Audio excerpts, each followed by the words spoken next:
So we talked about the size of our atom. But now that we've talked about writing our electron configurations for our cations and anions, now we want to talk about, well, what is the size for my ions compared to if they were just the neutral element? Because I know my trend, it's going to decrease this way and increase this way for my atom's size, but that's only if it's neutral. So let's talk about if it's not neutral. So cations. What is happening with a cation? So these guys, to become a cation, you have to lose an electron. So if I lose an electron, am I going to get bigger or smaller? So think about this. If you lose weight, you're getting rid of some weight, do you become bigger or smaller? So if I'm losing an electron, I'm going to become smaller. So cations are smaller than their neutral counterparts. Okay? So a sodium cation is going to be smaller than the sodium atom. My radius decreases because I have less electrons. There's less repulsion because there's less electrons to repel each other. Anions. Anions, I'm going to gain electrons. So if I gain electrons, gain more matter. If I gain more weight, then I end up getting bigger. So the anions are going to be larger than their neutral. So for example, F is smaller than F minus. Okay? And so my anions are going to be bigger than, because I'm adding in an electron, and so my radius increases because now I have more electron-electron repulsion. So let's do a problem.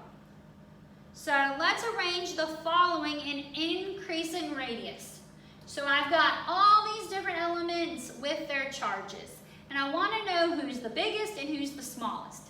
So first, we notice we've got this problem. I can't use my trend for it because my trend is for neutral guys, but they're not all neutral. So now I have to say, okay, well, I know that cations are smaller than neutral, which are smaller than anions. So then I want to group everything. K plus is a cation, argon is neutral, he's an anion, he's an anion, he's an anion. So I start kind of grouping everybody up.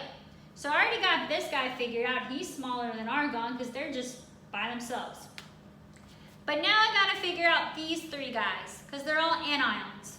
But how do I compare each of these anions? So what's the difference here? He's a 3 minus, he's a 2 minus, he's a minus 1. If he's a 3 minus, that means he has 3 more electrons. He's got only 2, he's got only 1. So he has gained even more electrons. So the more electrons you gain, the bigger you get. Okay? So we're talking about size.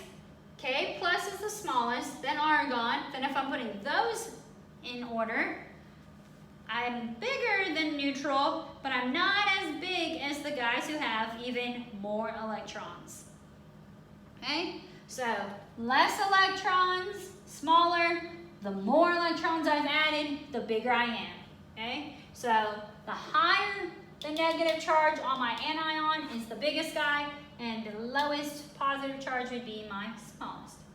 Now you might be saying, well, how can I do this if these are all different elements?